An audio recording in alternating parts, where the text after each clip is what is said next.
चुल मची है कि नहीं नहीं मुझे इसमें मज़ा नहीं आ रहा, मैं तो करूँगी कुछ अलग।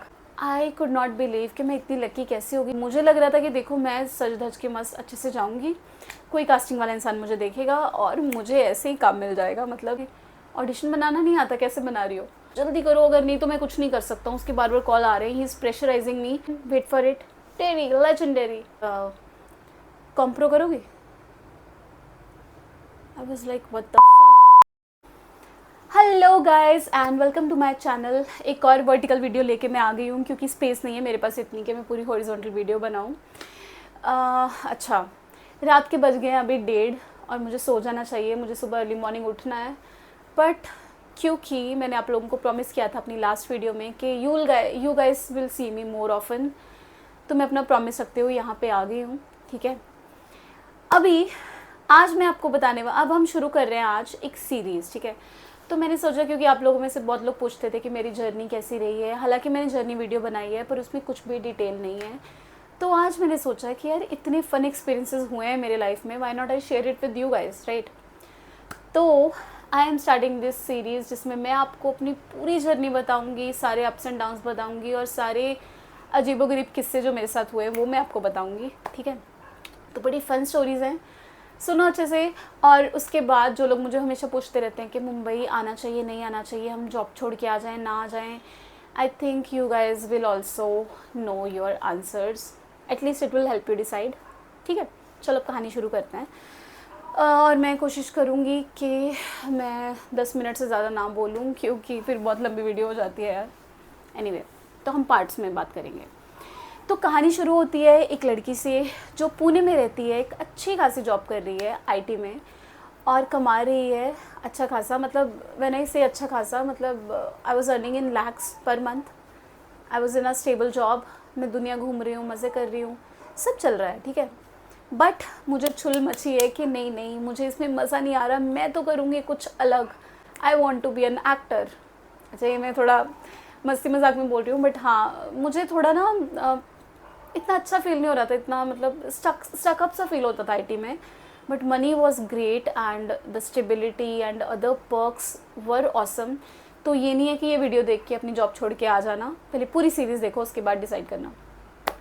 ओके, तो अच्छा नहीं लग रहा था तो मैंने सोचा यार, और एक्टिंग में मुझे बहुत देर से था कि करना है एंड फाइनली आई डिसाइडेड कि यार अब नहीं तो कब, क्योंकि मैं ऐसे इंसान हूँ कि मुझे लगता है कि मैं रिग्रेट्स के साथ नहीं जीना चाहती हूँ। तो मैं चाहती थी कि मैं करके देखूं एंड देन आई विल सी।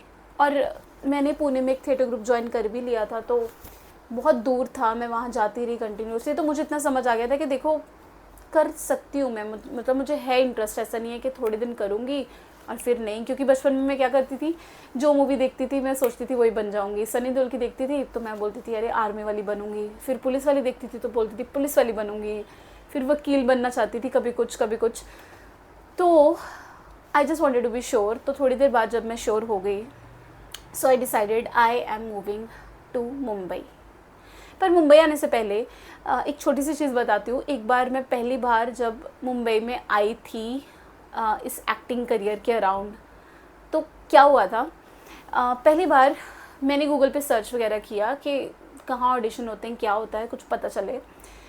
तो मुझे पता चला कि आराम नगर जैसी एक जगह है जहाँ पे एक्टिंग के ऑडिशंस होते हैं। तो आराम नगर, जिनको नहीं पता क्या है, एक एरिया का नाम है वर्सोवा में जिसको बोलते हैं आराम नगर। वहाँ पे बहुत सारे कास्टिंग डायरेक्टर्स के ऑफिसेज हैं।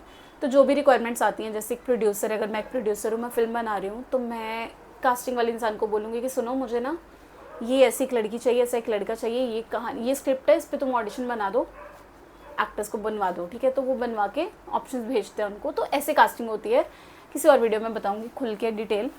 तो अभी के लिए मुझे इतना पता चला कि रामनगर एक जगह है जहाँ पे जाके मैं ऑडिशन दे सकती हूँ। और मैंने कुछ और स्टोरीज़ पढ़ी जिसमें लिखा था कि अरे फलाने फलाने एक्टर को तो बस वो उस एरिया में कैफ़े में बैठा था, ये किया था, वो किया था, एंड समबडी सॉ, कास्टिंग वाले ने देख लिया और मिल गया उसको। मैंने ऐसे अच्छे से किस्से पढ़े थे और मुझे लग रहा था कि देखो मैं सज धज के मस्त अच्छे से जाऊँगी, कोई कास्टिंग वाला इंसान मुझे देखेगा और मुझे ऐसे ही काम मिल जाएगा, मतलब ऑडिशन वगैरह तो ऐसे मिल जाएंगे। ऐसा हुआ या नहीं ऑनेस्टली, एक्चुअली ना ओके सुनो बताती हूँ। तो पहली बार मैं ना मुंबई किसी काम के लिए आई थी, तो मैंने सोचा अब आई हूँ तो आराम नगर तो देख के जाऊँगी। मैं अंधेरी में आई थी तो मैंने ऑटो लिया और अच्छा खासा थोड़ा ठीक ही लग रही थी मैं।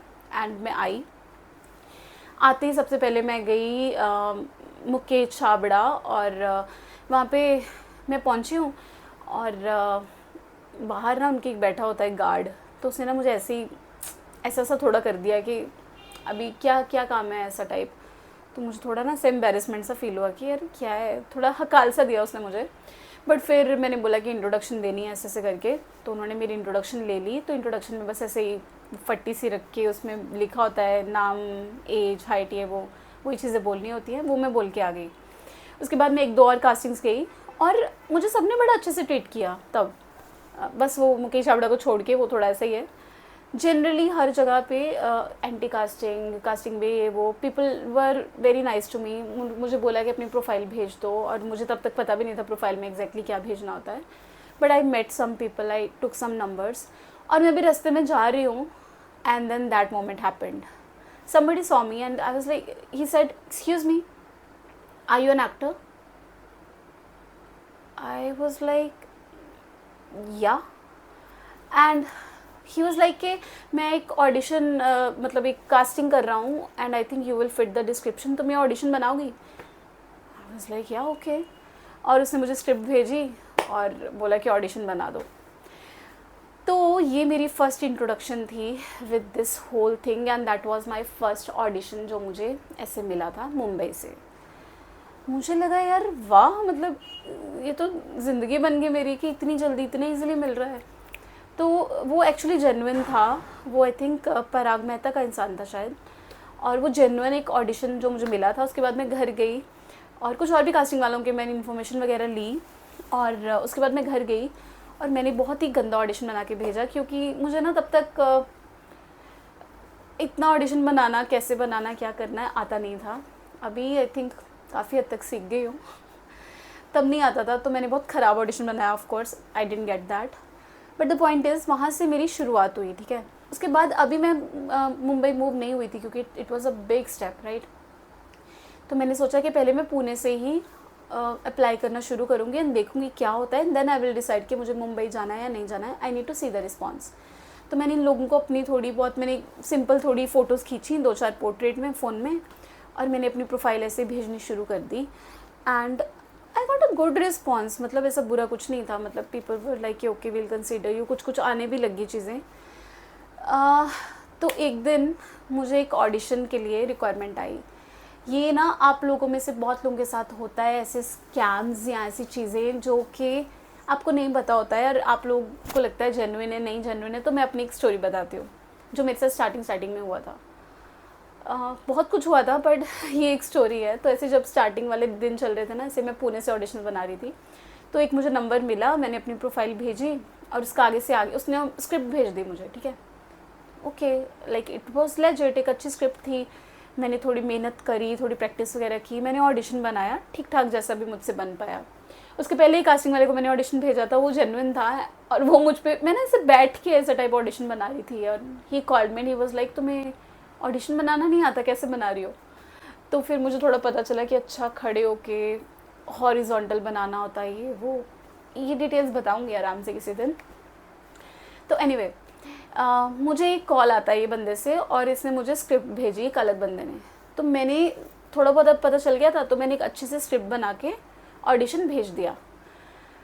उसके बाद आई कुड नॉट बिलीव कि मैं इतनी लकी कैसे होगी। उसी टाइम उसका कॉल आता थोड़ी देर बाद and he is like you are selected, हमने तुमको 4 प्रोजेक्ट्स में लॉक करना है, एक सीरियल है, एक ये मूवी है, एक ये वेब सीरीज़ है, और तुम्हें इतने लाख मिलेंगे, इतने लाख ऐसे ऐसा मिलेगा। भाई मैं इतनी ज़्यादा खुश, मैं ऐसे सोच रही हूँ कि भाई तुम लोग हो कौन जो इतनी देर से स्ट्रगल कर रहे हैं। मतलब मुझे ऐसा लग रहा है कि देखो उस दिन मैं गई, मुझे फटाफट ऑडिशन मिल गया, अभी मुझे इतनी जल्दी काम मिल गया। I am very very very happy. तो वो बोलता है कि बता दो आपका क्या है, हम आपको 4 प्रोजेक्ट्स में लॉक करेंगे। मैं खुश, और मैंने बोला भी ओके। मैं अपने फ्रेंड्स को बता रही हूँ, देखो मुझे ऐसा मिल गया, ऐसा मिल गया।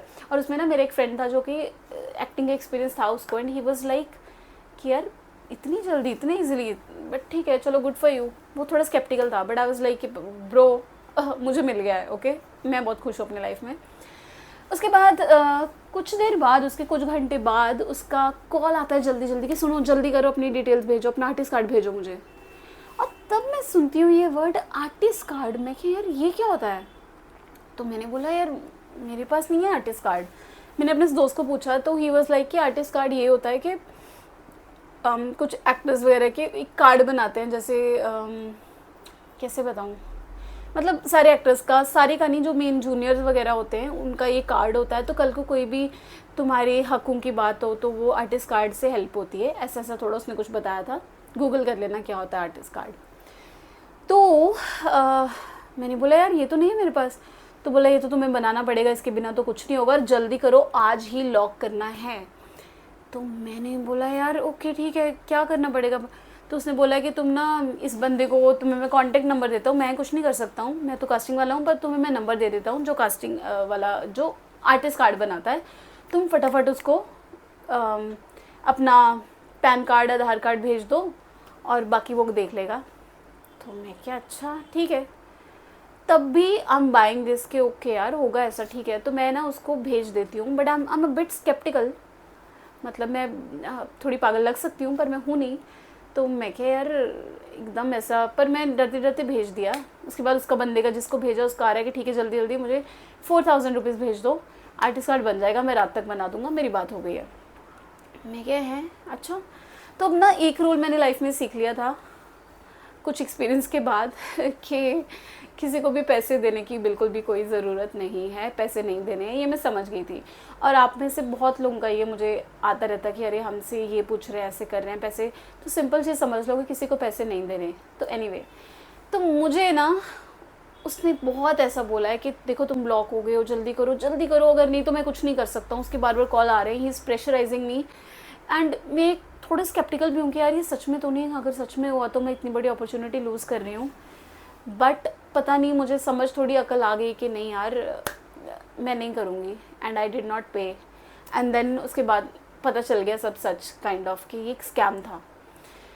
तो ऐसे मेरा इंट्रोडक्शन हुआ। तो उसके बाद मैंने एक ऑडिशन दिया। अब ये थोड़ी गलीज सी बात है पर मैं तुमको बता देती हूँ ये बात भी जो मेरे साथ हुई थी। एक मैंने और ऑडिशन दिया था मुंबई में आके, मतलब स्क्रिप्ट थी उसमें भी, और मैंने थोड़ी मेहनत करके अब मेरे ऑडिशन थोड़े इम्प्रूव होने लग गए थे। 1-2 महीने हो गए थे मुझे ऑडिशन देते हुए। तो मुझे एक आया, तो उसका ऑफिस ना इधर ही था, अंधेरी में गुरुद्वारा है उसके बिल्कुल पास वाली बिल्डिंग में उसका ऑफिस था बंदे का।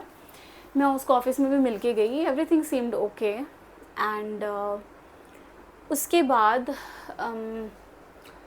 उसने मुझे स्क्रिप्ट भेजी, मैंने घर से ऑडिशन बना के भेजा। फिर उसका 1-2 दिन बाद कॉल आता है, आई मीन अ बस, और मुझे कॉल आता है कि यू आर लॉक्ड बट कॉम्प्रो करोगे। I was like what the fuck. तो जो लोग कॉम्प्रो नहीं पता ना जिनको कॉम्प्रो क्या होता है, तो बेसिकली इट्स कॉम्प्रोमाइज़ के मतलब will you do something with somebody like that, you know, समझ रहे हो। तो ये चीज़ मैं बताना तो नहीं चाहती थी, बट मैं इसलिए बता रही हूँ क्योंकि बहुत सारी लड़कियाँ दिख रही होंगी, इवन लड़के भी, लड़कों के साथ भी ऐसा होता है कभी। तो मैंने उसको गालियाँ दी थी बहुत सारी, मतलब नॉट एग्जैक्टली गालियाँ, मतलब मैंने ऐसा था कि तुझे मार दूंगी, आके 2 थप्पड़ मारूंगी तेरे, तो होता कौन है, जूते मारूंगी तेरे, ऐसे सब बोली थी मैं बस में बहुत जोर से चिल्ला के। मुझे बहुत ज़्यादा गुस्सा आया था at the audacity with which that person is saying this, ठीक है। तो ये मैंने, आई नो मैंने तुम्हें बोला था कि बहुत फ़न स्टोरी होगी, पर वो फ़न स्टोरी अभी शुरू नहीं हुई है। अभी मुझे लगता है मैं बहुत बोल चुकी हूँ, वो अगले एपिसोड में शुरू होगी। पर ये मैंने बातों में इसलिए बताई है क्योंकि जो ऐसे लोग होते हैं ना जो बोलते हैं कि पैसे दो या कॉम्प्रो वगैरह ऐसी नीच ऐसी घटिया बातें करते हैं, वो एक्चुअल में लेजिटिमेट नहीं होते, लेजिटिमेट सॉरी, तो वो लेजिट नहीं होते। वो लोग ऐसे ही ना धंधा उनका मतलब लूटने का बना हुआ है। तो प्लीज़ एक बात समझना, अगर तुम भी शुरुआत कर रहे हो, ये गलतियाँ मैंने नहीं की क्योंकि आई वॉज़ वेरी कॉशियस। मुझे पता था कि इफ़ समथिंग, सिंपल रूल्स हैं मैं जो मैंने समझे थे, जो मैं समझ के आई थी, सुन के आई थी अपने दिमाग में बिठा के, and they have helped me. वो ये हैं कि if something seems too good to be true, it probably is. ठीक है, कोई बोले तुम्हें कि एक दिन में तुम आए भी हो, अभी मैं अभी आई भी नहीं हूँ, मेरे डेब्यू भी नहीं हुआ और मुझे बोल रहे हैं अरे तुम्हें इतने लाख देंगे, तुम ये करेंगे वो करेंगे, run. They are not legit. Then second thing is, कोई तुमसे पैसे मांगे किसी भी तरीके से, लोग तुम्हें ये भी बोल सकते हैं पोर्टफोलियो बनवा लो, ये कर लो वो कर लो, वो भी हुआ है मेरे साथ, पर मैंने किसी को 1 रुपया नहीं दिया और ना ही तुम देना, क्योंकि वो लोग भी लेजिट नहीं हैं। तीसरी चीज़, अगर कोई ऐसी घटिया बात करता है तो उसके मुंह पे 2 थप्पड़ मारो या फिर जस्ट ब्लॉक देम, बट किसी को भी ऐसे एंटरटेन मत करो अगर ऐसे तरीके से काम नहीं मिलता है, और अगर ऐसे मिले भी तो मुझे नहीं लगता तुमको करना चाहिए। सो ये मैं तुमको डरा नहीं रही हूँ, बट ये मेरे एक्सपीरियंस थे, अर्ली एक्सपीरियंस मुंबई आने से पहले। पर इसके बाद भी there were some genuine people, और कुछ अच्छा रिस्पांस मुझे मिल रहा था, और मुझे तब नहीं पता था। पर एक ना यहाँ पे ये भी होता है, 1 डे 2 डे काम होते हैं, मतलब जैसे सीरियल में कोई आते नहीं लोग जो 1 दिन के लिए 2 दिन के आए हैं, तो वो भी काम होते थे स्टार्टिंग में। और स्टार्टिंग में मुझे लगता था यार अरे वाह, मतलब मेरे लिए एक्टिंग वॉज एक्टिंग, मुझे फ़र्क नहीं पड़ता था 1 डे 2 डे। तो जो वैसे वाले काम भी आने लग गए थे तो मुझे लग रहा था यार okay I have a chance. वो मुझे बाद में समझा कि वो मुझे करने हैं नहीं करने, that's a different story. But basically ये सब के बाद मैंने डिसाइड किया था कि मैं आ रही हूँ Mumbai, so I quit my job and I move to Mumbai. अब यहाँ से I promise you the story is going to be very very interesting, क्योंकि मेरे इतने क्रेज़ी किस्से हैं ना, तो ये मैं तुम्हें बताऊंगी अभी नेक्स्ट पार्ट में। ये बस एक प्रीक्वल था, मैं तुम्हें बस थोड़ा सा अपने वर्ड से इंट्रोड्यूस कर रही थी, but watch out for next part because next part is going to be legendary. Alright, stay tune, bye bye. I hope मैंने तुमको बहुत ज़्यादा बोर नहीं किया हो। Love you, bye.